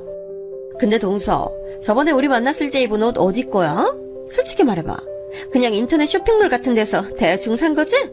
이제 동서 나이면 품위 있는 옷을 입어야지 아무거나 입는 거 보기 안 좋아. 물론 동서 몸이 막 태가 나는 건 아닌데 그래도 그런 옷들 몇 개보다 강남 백화점 옷 하나가 100번 낫지. 그러시면서 제 의견은 전혀 상관없이 막무가내로 자기가 입던 옷들을 막 싸주는 겁니다. 거기서 다 거절은 못하고 싸주는 옷의 반 정도만 받아왔는데 집에 와서 살펴보면 그렇게 썩 좋은 옷들도 아니었어요. 이게 정말 강남 백화점에서 산 옷인가 생각이 들 정도로 후줄근하고 원단도 안 좋고요. 박음질도 영 별로여서 그냥 그대로 다 접어서 압축백에 넣어서 장롱 구석에 넣어뒀었죠. 하루는 더는 옷 둘 곳도 없어서 남편한테 하소연하기도 했어요. 여보, 형님이 자꾸만 자기가 입었던 옷을 주셔. 처음엔 고마웠는데 그것도 한두 번이지. 나한테 옷 버리는 것 같아서 은근히 기분이 안 좋아. 아, 이걸 막 버릴 수도 없고 처치곤란이야 정말. 좋은 게 좋은 거지 뭐. 형수님이 자기 생각해서 준다는 거잖아. 그리고 공짜로 옷 생기는 거라 생각하면 괜찮지 않아? 난 누가 공짜로 옷 주면 좋을 것 같은데. 남편은 워낙에 무던한 스타일이라 화도 잘 안 내고 사람들이랑 싸우지도 않아요. 그래서 스트레스도 잘 안 받는 성격이었죠. 그런데 허허 웃으면서 저한테 그렇게 말하니 속이 너무 답답한 거 있죠. 영 제 마음을 이해 못하는 것 같아서 속이 복받친 저는 그동안 형님이 제게 했던 말들을 남편한테 하나씩 말했습니다. 그리고 그때 있었던 일 중 속상했었던 일도 이야기했죠. 매번 강남 이야기를 얼마나 하시는데, 그리고 내가 모시고 가는 곳은 다 강북이라고 눈치도 엄청나게 주셔. 한 번은 형님에게 매번 받기만 하는 것 같아서 저도 형님을 모시고 유명하다는 카페를 갔었습니다. 인터넷에서도 호평 일색이었고 커피 맛도 정말 좋은 곳이라고 해서 열심히 알아보고 모시고 갔죠. 그런데 도착했을 때부터 형님 표정이 굳으시더니 내내 아무 말도 안 하시는 거예요. 원래 카페 가면 사진을 100장쯤 찍으시는 분인데 그날은 사진 한 장도 안 찍고 커피도 한 모금만 마시고 다른 디저트에 입도 안 대시더라고요. 형님, 여기 마음에 안 드세요? 여기 진짜 유명한 곳인데 사진 찍기도 너무 좋고 커피 맛도 정말 좋아서 인기 만점이에요. 그래? 여기가 말이야? 그렇게 찜찜한 반응을 보이시던 형님은 집에 돌아가시자마자 제게 장문의 문자를 보냈습니다. 내용의 골자는 제게 크게 실망했다는 거였습니다. 동서, 내가 그동안 데리고 다닌 게 얼만데 아직도 안목이 그 정도밖에 안 돼? 아무리 유명해도 그래봤자 강북이잖아. 그리고 난 하도 동서가 커피 맛 좋다길래 기대했는데 정말 별로였어. 강남 카페들은 강북 쪽이랑 쓰는 원두도 달라서 커피 맛이 확 차이가 나거든? 난 입맛이 예민해서 그런 거 바로 알아차리는 사람이야. 그리고 내가 동서 생각해서 시간 내서 간 건데 사진 찍을 곳도 마땅치 않아서 너무 속상했어. 동서 마음은 알겠지만 다음엔 조금 더 생각해보고 장소를 정했으면 좋겠어. 그때 얼마나 당황스럽던지. 그러니까 제가 알아보고 모신 카페가 강북이라서 마음에 안 들었고 그래서 사진도 안 찍고 커피도 안 드셨다는 거잖아요. 그럼 그 자리에서 이야기하시지 온종일 사람 불편하게 아무 말도 안 하고 집 가서 문자로 이야기할 건 또 뭐랍니까? 제가 그 이야기를 남편에게 했더니 뭔가 생각났다는 표정으로 저를 보더군요. 하긴 형수님 고향이 강남이었지? 그래서 그런가? 우리 부모님한테도 그런 이야기 꽤 한 것 같긴 해. 근데 부모님은 별말 없으시던데? 형수님이 그렇게 말하셔도 악의는 없어서 아마 한 귀로 듣고 흘리시는 게 아닐까? 자기도 형수님이 너무 그러면 그냥 듣고 잊어버려. 그리고 형수님한테 또 연락 와서 자기 불러내면 이번엔 내 핑계라도 대면서 나가지 마. 알겠지? 남편 말을 듣고 생각해보니 시부모님은 형님에 대해서 좋은 감정만 있으신 것 같았어요. 그래도 남편이 그렇게 말해주니 아주 조금이나마 마음이 풀리더군요. 그날부터 저는 형님이 하는 말들은 한 귀로 듣고 한 귀로 흘리기 시작했어요. 가끔 남편과 약속이 있어서 못 간다고 핑계도 대면서 말이에요. 제가 만남을 줄이기 시작하니까 형님도 연락해오는 횟수가 줄었어요. 그렇게 모든 게 잠잠해지는가 싶던 차에 갑작스러운 소식을 들었어요. 어느 오후에 시어머니께 연락이 와서 남편이 퇴근하면 꼭 같이 시댁으로 오라고 하시더라고요. 그래서 남편에게 말하고 퇴근 시간에 맞춰서 시댁에 갔더니 시부모님과 함께 형님 부부가 계셨어요. 근데 형님이 굉장히 심각한 표정이신 거예요. 어머님, 아버님, 저희 왔어요. 형님 잘 지내셨어요? 근데 형님 왜 이렇게 표정이 안 좋으세요? 무슨 일이라도 있으세요? 그래, 둘째네 왔니? 오느라 수고했다. 이제 다 왔으니 얘 얼른 말 좀 해봐라. 도대체 중대하게 말할 게 있다는 게 뭐야? 형님이 하실 말씀이 뭔진 모르겠지만 아마 저희가 와야 말씀드리겠다고 했던 것 같았어요. 시어머니 말씀에 형님은 말없이 가방에서 상자 여러 개를 꺼내서 하나씩 돌리더라고요. 저는 받자마자 이게 뭔가 싶어서 열어봤는데 글쎄 그 안에 임신 테스트기가 있는 거예요. 두 줄이 선명하게 떠있는 임신 테스트기를 보고 저는 직감적으로 형님이 임신하셨다는 걸 알았어요. 어머, 형님 설마 임신하신 거예요? 아이, 너무 잘 됐네요. 축하드려요. 제가 소리치니까 그제야 옆에 계시던 시어머니도 깜짝 놀라시면서 이게 그 말이냐고 형님에게 막 물으시더라고요. 이거 정말 사실이냐, 애미야? 네, 저 임신했어요. 어머님, 아버님 많이 놀라셨어요?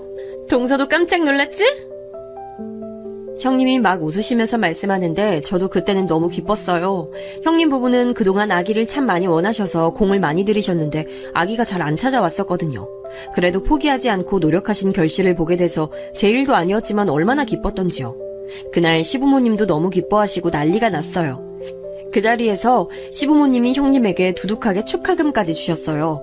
그날 집으로 돌아가기 전까지 내내 형님께 얼마나 축하한다는 말을 많이 드렸는지 몰라요. 그리고 그 다음날 형님께서 제게 아침 일찍 연락하셨어요. 동서, 이번 주말 시간 괜찮아? 나랑 같이 쇼핑 안 갈래? 배 불러오기 전에 필요한 것들 좀 미리 사두려고 하는데 같이 가줬으면 해서 말이야. 사실 좀 내키지는 않았어요. 이번에도 강남 어딘가로 갈 게 뻔했으니까요. 가서 제가 도움이 될까 싶었지만 임신하고 기분 좋으신데 분위기 맞춰드리자 싶어서 가겠다고 했습니다. 역시나 형님이 보내주신 주소는 강남 백화점이었습니다. 형님은 저를 보자마자 같이 둘러볼 곳이 많다고 얼른 가자고 하시더군요. 그렇게 아기용품들을 둘러보는데 형님이 문득 생각났다며 저에게 핸드폰 화면을 보여주시는 거예요. 동서 이거 봐봐. 이거 저번에 내가 임신 테스트기 서프라이즈 한 거 영상 올린 건데 반응이 정말 너무 좋았어. 하트랑 댓글 수 좀 봐봐. 형님이 보여주신 화면을 보고 저는 깜짝 놀랐어요. 아니, 이전에 형님이 임신 테스트기로 시부모님이랑 우리 모두를 놀라게 했던 날 있잖아요. 그때 가족들이 놀라는 모습을 영상으로 찍으셨더라고요. 전혀 몰랐던 일이라 당황스러운 마음으로 보고 있는데 제가 놀라서 소리 지르는 걸 아주 화면 가득 당겨서 찍으신 거 있죠? 솔직히 좀 부담스럽고 불쾌했어요. 그날을 영상으로 남기고 싶으셨던 마음은 이해하지만 말도 없이 찍으신 게 좀 그랬어요. 그래서 조심스럽게 형님께 말씀드렸죠. 형님, 이런 건 언제 찍으셨어요? 전혀 몰랐네요. 근데 저 얼굴이 너무 크게 나와서 부담스러운데 지워주시면 안 돼요? 이런 건 우리 식구만 알면 되잖아요. 그랬더니 형님은 제가 뭘 모른다는 식으로 말씀하시더라고요. 동서는 참 뭘 모른다. 요즘 다 이렇게 해. 내 강남 친구들도 임신한 거 알았을 때 다 이렇게 해서 올리고 그랬어. 그리고 다들 축하한다고 너무 보기 좋다고 해주는데 뭐가 그렇게 문제야. 그리고 조금만 확대했는데도 이렇게 나온 걸 나보고 어떻게 하려고 그래. 아무리 봐도 형님이 크게 확대해서 찍으신 것 같은데 한사코 자기는 확대를 아주 조금만 했다고 하더라고요. 그래도 제가 저에게 말도 없이 이렇게 올리시는 게 좀 불편하다고 조심스럽게 말하니 결국엔 알았다고 내리겠다고 하시긴 했어요. 근데 안도하는 것도 잠시 갑자기 형님이 말투를 은근슬쩍 바꿔서는 제게 말씀하시는 게 아니겠어요? 그럼 동서, 내가 영상 내려주는 대신에 태어날 조카한테 아기용품 하나 선물해줘라. 그래줄 수 있지? 저는 그냥 옆에서 형님이랑 이야기하면서 같이 돌아다니고 구경만 하면 될 줄 알았는데 이야기가 이렇게 될 줄 누가 알았겠어요. 그래도 태어날 첫 조카에게 선물 하나는 해줄 생각이었기에 그렇게 하겠다고 했습니다. 제 대답이 끝나기 무섭게 형님은 봐둔 게 있다면서 저를 끌고 어딘가로 향하셨어요. 거기는 유모차 매장이었는데 딱 봐도 명품 중에서 명품 같은 고급스러운 유모차들이 세워져 있더라고요. 그냥 쓱 둘러보기만 해도 비싸 보이는 유모차들이라 설마 이 유모차를 사달라는 건 아니겠지 싶었죠. 동서, 이 유모차 봐봐. 엄청 좋아 보이지 않아? 이게 외국 명품인데 없어서 못 판대. 내가 여기 오기 전에 매장에 전화까지 해서 물어봤어. 지금 예약하면 출산할 때 딱 받을 수 있대. 동서, 첫 조카한테 이 정도는 해줄 수 있지? 저는 형님이 고르신 유모차 가격을 확인하고 속으로 깜짝 놀랐어요. 아니, 유모차 가격이 200만 원이 넘더라고요. 정말 큰맘 먹어도 100만 원까지 생각했는데 그거의 2배 가격을 보니 선뜻 그러겠다 말이 안 나왔습니다. 그래서 저는 남편이랑 상의를 해봐야 할 것 같다고 형님께 말씀드리고 집에 돌아왔습니다. 그날 밤 전 남편에게 형님이 말한 유모차에 관해 얘기했어요. 하지만 남편도 많이 부담스러워해서 저와 남편은 형님이 말한 모델은 아니지만 같은 브랜드의 조금 더 저렴한 유모차를 사드리기로 했습니다. 그 유모차도 사람들이 밤새 줄 서면서까지 사간다는 유명한 유모차였거든요. 하지만 형님은 제 말을 듣고 굉장히 불쾌해하셨습니다. 동서, 너무한다 정말. 첫 조카인데 그 정도도 못해줘? 그게 강남 엄마들 사이에서 가장 유명한 브랜드고 그 모델이 가장 안전하고 좋은 거라서 말한 거였는데. 근데 그 말을 들으니까 딱 드는 생각이 있었어요. 형님 말씀은 결국 그게 강남 사람들이 많이 쓰는 유모차여서 그렇다는 거잖아요. 형님, 저희 형편이 그렇게 여유있진 않아요. 그리고 저랑 남편이 선물해드리겠다고 한 그 유모차도 그 브랜드에서 굉장히 유명하고 좋은 제품이에요. 한번 검색해보세요. 하지만 제가 그렇게 설명해도 형님은 막무가내셨습니다. 지금 내가 나만 위해서 그걸로 사달라고 한 것 같아? 내가 쓰고 동서 아이 가졌을 때 물려주면 서로 좋은 건데 그런 생각을 못해? 됐어. 그냥 아무것도 해주지 마. 결국 형님은 기분이 완전히 상하셨고 그날부터 약간 사이가 틀어졌어요. 남편이 아주버님께 유모차 대신 현금을 드리면서 형님께 말 좀 잘해달라고 했지만 딱히 상황이 나아지진 않았어요. 제가 어떻게 연락을 드려도 답도 없으시니 저도 다른 방법이 없더군요. 그렇게 시간이 지나서 드디어 조카가 태어났습니다. 조카를 보러 갔을 때 출산 전 있었던 일 때문에 형님에게 문전박대 당하면 어떻게 하나 걱정했어요. 하지만 강남 유명 제과점에서 주문 제작한 케이크를 들고 갔더니 기분이 풀리셨던지 반겨주시더라고요. 그래서 이제 좀 상황이 나아지려나 싶었는데 또다시 생각지도 못한 일이 생겼습니다. 날짜를 따져보니 조카의 100일이 가까워지고 있던 때였네요. 동서, 내가 우리 예성이 임신했을 때나 출산 때 별거 없었으니까 이번 100일 땐 기대해도 되지? 그때 돈도 드렸는데 형님은 제가 아무것도 안 한 것처럼 말씀하시더라고요. 기분이 영 좋지 않았지만 무엇을 원하시냐 여쭤보니 자기가 조만간 목록을 보낼 테니 거기서 해달라고 하시더군요. 살펴보니 거의 다 강남에 있는 가게에서만 구할 수 있는 것들이었습니다. 강남은 뭐든 다 비싸더군요. 그래도 이왕 선물하는 거 형님이 좋아하는 걸로 맞춰드리기 위해서 그중에서 가장 가격이 괜찮은 식기 세트를 구매했습니다. 조카 100일 축하는 크게는 못하고 식구끼리 작게 모여서 하게 됐습니다. 식구들끼리 모였을 때 저는 형님께 제가 준비한 선물을 건네드렸어요. 하지만 형님은 제가 준비한 선물을 받자마자 얼굴을 팍 구기셨습니다. 동서, 설마 이것만 준비한 건 아니지? 아니, 내가 보낸 목록에 이거 말고 다른 것들도 많았는데. 이러시면서 마음에 안 든다는 티를 팍팍 내시더라고요.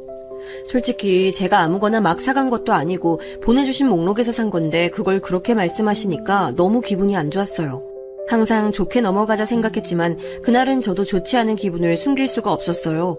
제 표정이 안 좋아지자 남편이 수습하려 그랬던 건지 형님에게 말했습니다. 형수님, 이 사람이 좋은 마음으로 준비한 건데 그냥 좋게 봐주세요. 그래 여보, 이 식기 세트 여보가 갖고 싶어 했던 거긴 하잖아. 좋은 날인데 기분 풀어. 아주버님이 형님을 달래시는데 그 와중에 시어머니께서 한마디 하셔서 속이 박박 긁히는 기분이었습니다. 이거 하나만 사온 거야? 이후에 손님 대접할 일도 많을 텐데 이왕이면 2개쯤 사오지 그랬어. 하나 골라 사오랬다고 이거 하나 딸랑 들고 오는 것도 모양새가 보기 좋진 않네. 괜찮아요 어머니. 동서가 다 좋은데 이런 부분이 조금 아쉬운 거 몰랐던 것도 아니고요. 그래도 이 정도로 아쉬운 줄 몰랐네요. 아무래도 제가 더 잘 가르쳐야 할지도 모르겠어요. 사람을 앞에 두고 이렇게 말하는 법이 어딨나요? 게다가 전 형님이 갖고 싶어 하시던 걸 선물로 드렸는데 도리어 욕만 들은 거잖아요. 그래도 조카는 잘못이 없으니 성심성의껏 축하하며 그날 일은 그렇게 일단락됐습니다. 그 후에 저는 의도적으로 형님의 연락을 피했습니다. 그놈의 강남 소리도 이젠 듣기 싫었고 자꾸만 선 넘는 형님의 발언도 듣고 싶지 않았어요. 그런데 그때 100일 이후 형님께서 시부모님께 제 흉을 본 건지 시부모님께 안부 전화를 드리면 두 분 다 자꾸 이런 말씀을 하시는 거예요. 자고로 아랫사람이 윗사람을 잘 모셔야 집안이 조용한 법이야. 그러니 언제 어디서든 형님을 어른으로서 공경하고 잘 모셔야 한다. 이것만으로도 화가 나는데 그 후 형님께서 제가 100일 축한 날 센스가 없었고 사람 마음을 신경 쓸 줄 모른다고 타박하는 문자를 보내신 거예요. 시부모님을 방패 삼아 사람을 괴롭히는데 제가 어떡하겠어요? 시부모님은 형님을 아끼시니 저는 거기에 딱히 별다른 말 없이 죄송하다는 말만 보내고 말았습니다. 제 사과를 받은 이후 형님은 만족하신 건지 달리 더 연락하지 않으셨죠. 그렇게 분한 마음에 소갈이하면서 살다 보니 어른들 사이야 어떻든 시간은 흐르고 조카는 하루가 다르게 쑥쑥 크더군요. 정말 눈 깜짝할 새에 조카의 돌이 다가와 있었어요. 그래서인지 뜸하던 형님의 연락이 다시 스멀스멀 잦아지더군요. 100일은 어쩔 수 없이 작게 했지만 돌잔치 때는 여러 가지 제약이 많이 풀려 아주 크게 할 수 있었어요. 형님은 초대장도 줄 겸 식사 대접하고 싶으니 남편이랑 자기 집으로 와달라고 하시더군요. 저는 형님의 연락을 받자마자 이번엔 또 얼마나 사람 속 뒤집히는 이야기를 하실지 생각이 들었어요. 그래서 마음의 준비를 단단히 하고 갔습니다. 형님 집에 도착해 신변잡기식의 이야기를 좀 나누고 있으니 자연스럽게 형님이 돌잔치 초대장을 주셔서 받았습니다. 아주 예쁘고 고급지게 잘 뽑으셨더라고요. 금박도 들어가 있는 초대장을 유심히 보고 있으니 형님께서 말씀하셨어요. 이번에 우리 예성이 돌잔치는 강남 호텔에서 하려고 해. 여기 예약하는 게 하늘의 별 따기보다 더 어려웠다니까. 사진 한번 볼래? 형님이 보여주신 사진의 호텔은 정말 멋지긴 하더군요. 게다가 서비스도 좋아 보여서 저는 참 멋있다고 얼마 정도 맞장구를 쳤죠. 그랬더니 형님께서 은근한 표정으로 말을 꺼내는 겁니다. 진짜 멋있지. 그래서 말인데 이번에 우리 예성이 돌잔치 올 때 이 호텔 급에 맞게 준비해서 와줬으면 좋겠어. 이번에 내 강남 친구들이랑 지인들도 다 불러서 하객 수준이 좀 많이 높거든. 내 말 무슨 말인지 알지? 호텔급에 맞게 준비해서 오라니요. 사실 저희가 어련히 알아서 할 일인데 형님께서 그렇게 눈치를 주니 또 속이 상하는 겁니다. 하지만 그렇게 말하는 형님 앞에서 대뜸 뭐라고 할 수도 없고 그냥 알겠다고 대화를 마무리해버렸어요. 그날 식사하는데 생각만 가득해서 음식이 입으로 들어가는지 코로 들어가는지 모를 정도였습니다. 그렇다고 첫 조카 돌잔치를 안 갈 수도 없고 이래저래 마음이 많이 심란했어요. 자기야, 예성이 돌잔치 말이야. 도대체 얼마나 준비를 해서 가야 하는 건지 모르겠어. 내가 아무리 열심히 준비해도 형님 마음엔 안 들 것 같은데. 그래도 우리 집 첫 조카인데 어쩔 수 없지. 형수님이 조금 유난이신 것 같아도 너무 기쁘고 좋은 마음이어서 그런 걸로 생각하자. 남편 말을 듣고 보니 어렵게 얻은 아이의 첫돌이니까 기쁘고 축하하고 싶은 마음이 얼마나 클지 어느 정도 형님의 마음에 공감은 가더라고요. 그래서 형님께 들었던 말 때문에 상한 마음을 고쳐먹으려고 했습니다. 그러나 저는 곧 마음을 바꾸고자 했던 과거의 제 자신을 참 어리석다고 생각하게 됐습니다. 그것도 바로 조카의 돌잔치에서 말이죠. 그날 저는 형님의 당부대로 호텔급에 맞게 준비를 해서 돌잔치 장소에 도착했습니다. 찾아보니 돌잔치 하객 의상을 대여해주는 곳이 있더라고요. 그래서 그날 남편에게는 비싼 양복을 입히고 저는 팔자에도 없던 드레스를 빌려 입고 작은 명품 손가방까지 빌려서 단단히 준비하고 호텔로 갔습니다. 근데 호텔 앞에 차를 대고 내리는 순간 제 이름을 부르며 소리치는 목소리가 들렸어요. 동서! 미쳤어? 지금 여길 2차 타고 온 거야? 내가 제발 수준 좀 맞춰달라고 했지? 그런데 소나타를 끌고 오면 어떡해? 제게 소리친 건 다름 아닌 형님이었어요. 형님은 미쳤냐는 말을 연발하면서 제게 달려오시더군요. 저는 형님에게 와줘서 고맙다는 따뜻한 말은 못했더라도 욕은 안 먹을 거라 생각했었어요. 그런데 오자마자 형님의 꾸중을 들으니 너무 얼떨떨하면서도 그동안 참았던 분이 욱하고 올라오더군요. 저는 적당히 없는 형님의 꾸중에 처음으로 말대꾸를 했습니다. 형님, 소나타가 뭐 어때서 그러세요? 호텔 안에 저랑 남편이 들어가지 차가 들어가는 것도 아닌데 그럼 제가 뭐 차도 맞춰서 끌고 왔어야 했던 거예요? 아니, 누가 이런 호텔에 소나타 같은 차를 끌고 와? 동서 정말 정신이 있는 거야 없는 거야? 내가 이전부터 동서 이런 쪽에 센스 없는 건 알았어도 오늘 같은 날에도 이럴 줄은 정말 몰랐어. 나 정말 쪽팔리니까 그냥 이대로 돌아가. 수준 맞춰달라고 해서 기껏 예쁜 드레스도 입고 비싼 명품 가방도 빌리고 남편도 힘들게 시간 내서 조카의 첫 돌잔치에 온 건데 형님은 바로 그 자리에서 그냥 돌아가라고 하는 거예요. 사람을 무시해도 너무 무시하는 거 아니겠어요? 형님의 그 말에 저는 얼마나 화가 났던지 손발이 차가워지고 온몸이 부들부들 떨리더군요. 저와 함께 있던 남편도 그때는 형님의 말씀에 화가 났는지 한마디 하더라고요. 형수님, 아무리 그래도 말이 너무 심하신 거 아닙니까? 이 소나타 저희 아버지가 저한테 물려주신 제게는 소중한 차예요. 오늘 예성이 돌잔치라 신경 많이 쓰신 거 알아서 저희도 최대한 요구사항에 맞춰 준비하고 왔는데 그렇게 말씀하시니 섭섭하네요. 서방님만 섭섭한 거 아니에요. 저도 지금 너무 섭섭해요. 그렇게나 말씀드렸는데 차가 이게 뭐예요? 오늘 제 강남 친구들이랑 아는 사람 다 모였는데 예성이 삼촌이 이런 보잘것없는 차를 몬다는 소리가 나오게 해야겠느냐고요? 남편의 얼굴도 화가 나서 굳어지고 저도 너무 화가 나니까 눈앞이 시뻘개지는 느낌이 들더라고요. 지금 말 다 한 거냐고 제가 소리치려고 하려던 그때 시부모님과 형님의 친정 부모님이 도착하셔서는 저희에게 무슨 일이냐고 물으시더군요. 이게 무슨 일이야? 너희들 지금 싸우는 거니? 아무것도 아니에요. 어머니, 전 안에서 아직 준비할 게 남아서 먼저 들어가 볼 테니까 천천히 들어오세요. 두 집안 어른들 앞에서까지 큰 소리를 내진 못하시겠던지 형님은 화난 표정으로 입술을 앙다물고 그냥 휙 가버리시더군요. 어찌나 어처구니가 없던지 화를 내야 할 사람은 저랑 남편이었는데 말이죠. 아무튼 저는 거기서 시부모님께 형님이 방금까지 하셨던 말을 다 말씀드렸습니다.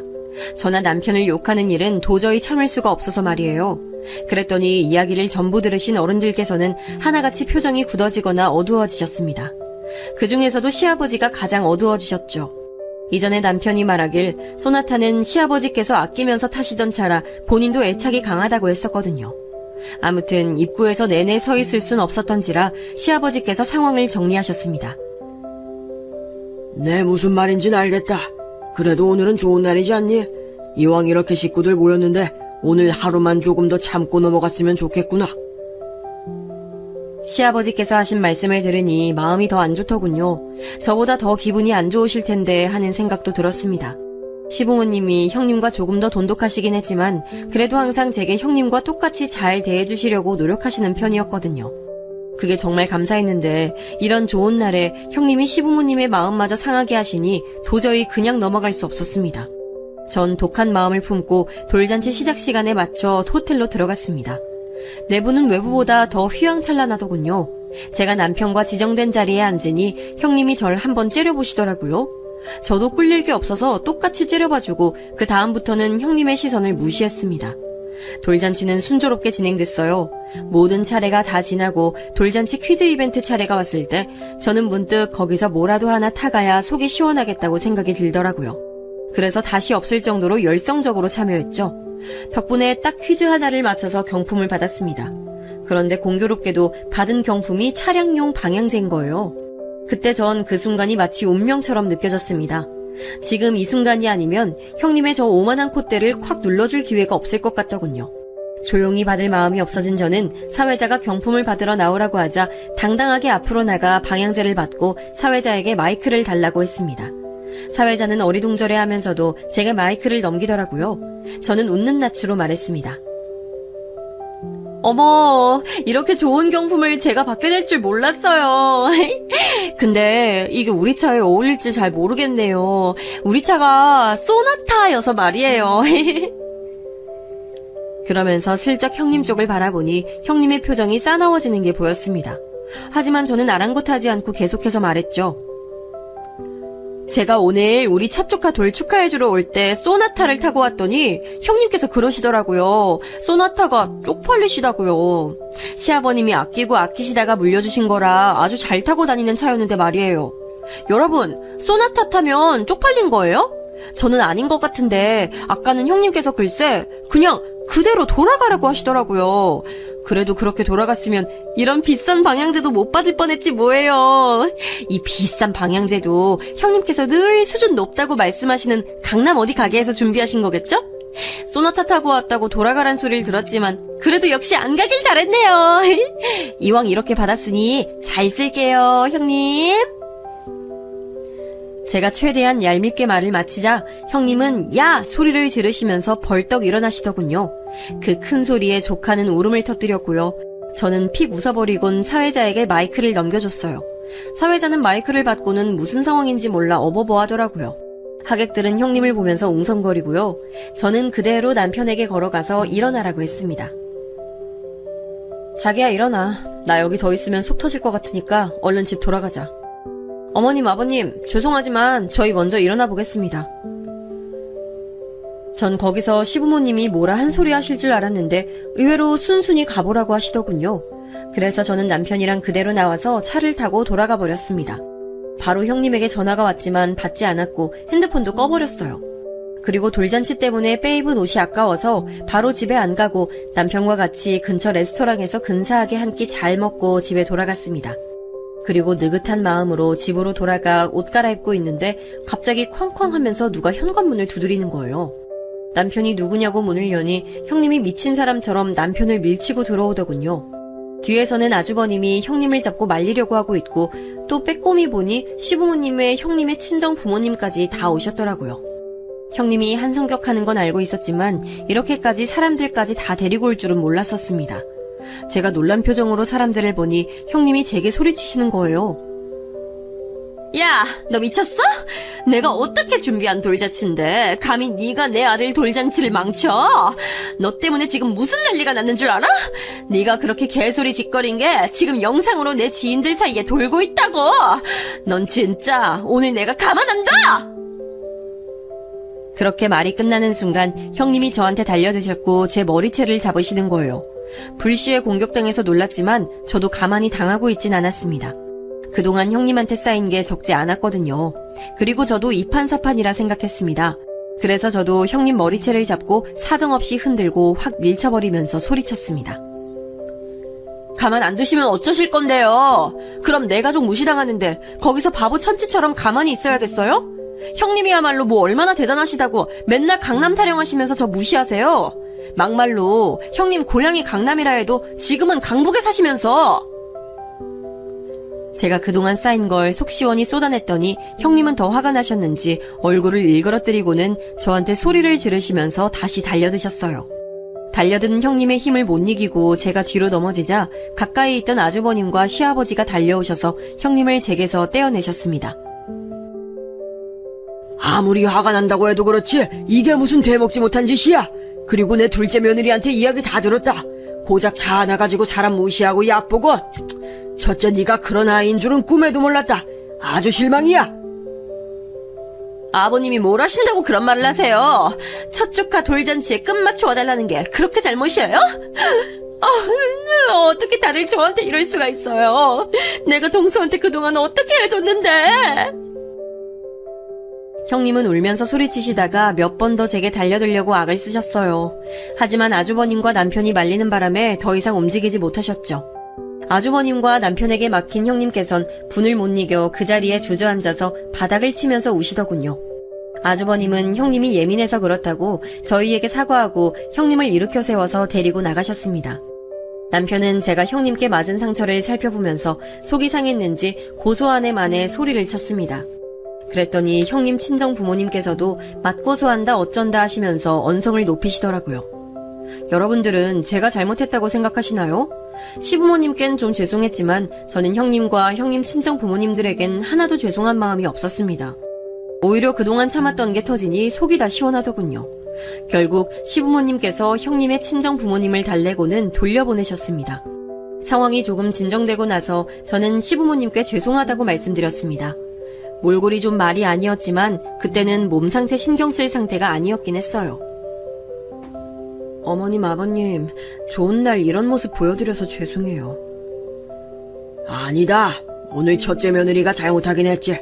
나도 아까 첫째 말 듣고 속이 참 안 좋았는데 돌잔치에서 네가 한마디 하니 속이 시원하더구나. 시아버지 말씀을 들으니 속 좋게 웃음이 나더군요. 시아버지도 아끼던 차를 그렇게 무시당하고 기분이 좋지만은 않으셨던 모양이에요.